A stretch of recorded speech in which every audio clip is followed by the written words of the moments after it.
All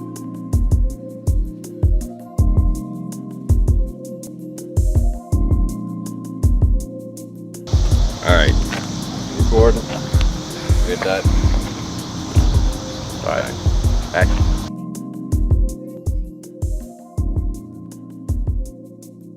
I think for this is that you get to see the Nation of Islam members. You get to see them outside of just being within a mosque structure.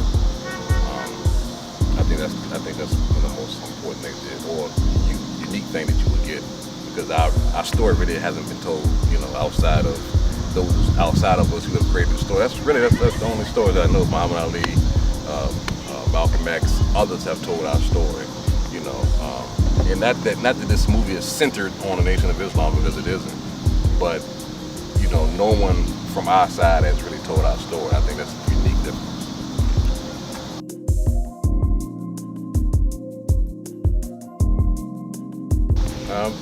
Their response was positive,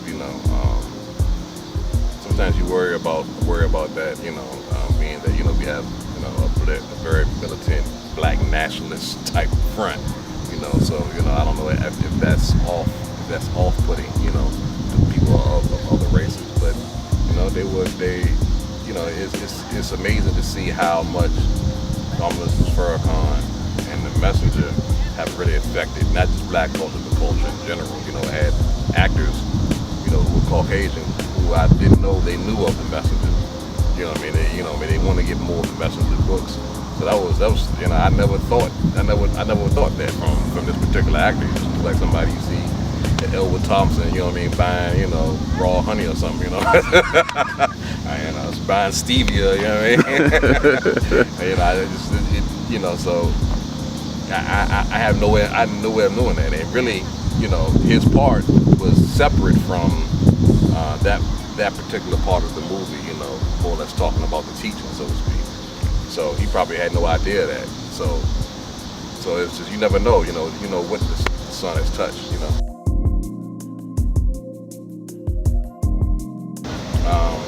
I think what I've learned is that you have to trust your staff, Staff isn't just for you to give instructions to, but it's just they're there to help you. And it's like every scene, I allowed, even though I created the vision or I wrote the film, it's still their expression as well. So you can't, slight them on their expression. It's really a group effort, So I wrote the film, but they might see something within the character.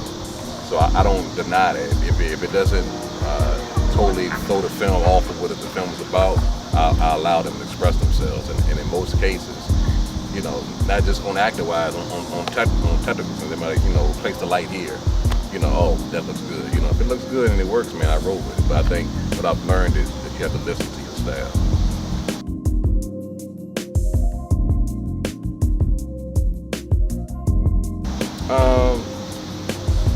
Well, one first-time actor. Well, I can't say he's the first time. He did do Love, but that's a smaller project. But Leslie Riley, I think, the lead actor, his first time, feature film.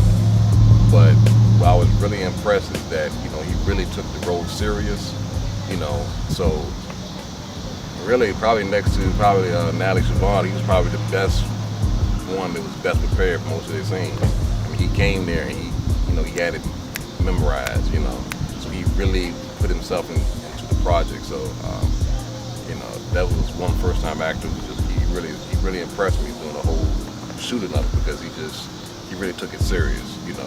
You're gonna see some of the differences, because seasoned actors they're more trained on, maintaining body position and compositioning through, because they know they might have to do several takes of the film. So that's something that the newer actors lose, but still, I think in just seeing his development as an artist, he really took it serious, did a great job.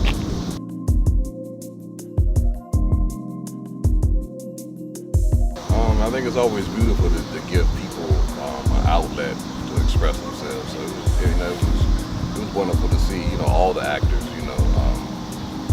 really come to life on film, and really just, I'm humbled by it, because, I 176 pages, something like that, 180 pages. And I was joking with her the day before we had did one of the office scenes for that entire day. She's like, man, Jamel, I had to memorize, 30 or 50 pages of material. So I was like, damn, man, she took all that time to memorize 30 or 50 pages of what I wrote. Right. That's kind of like, wow, what I mean? Like the Quran or Bible, you had to memorize my stuff. So that's just humbling. It's like someone, and that shows that someone cares about the project.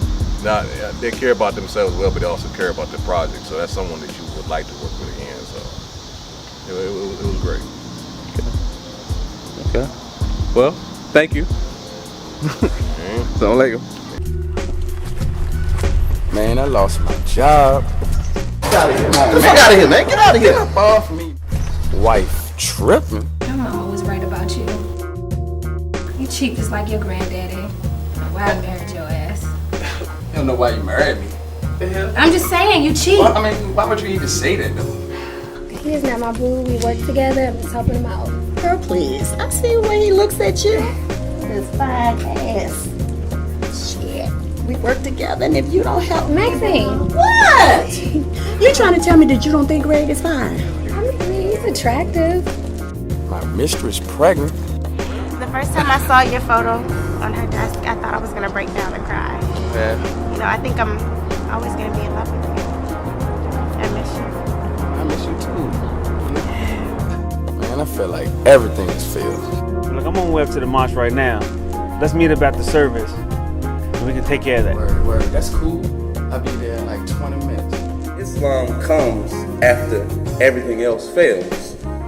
Its significance is the making of peace. I mean, it just don't feel right. It's like somebody else has her hot. You know what I'm saying? I know what you mean. She has been real friendly with some of the coworkers. Or was she flirting with niggas out there? One guy in particular. That nigga knows all in your ass, Yana. D, we work together. We're friends at work. Oh, and Candace, one more thing. Stay the hell away from my husband. Killing me.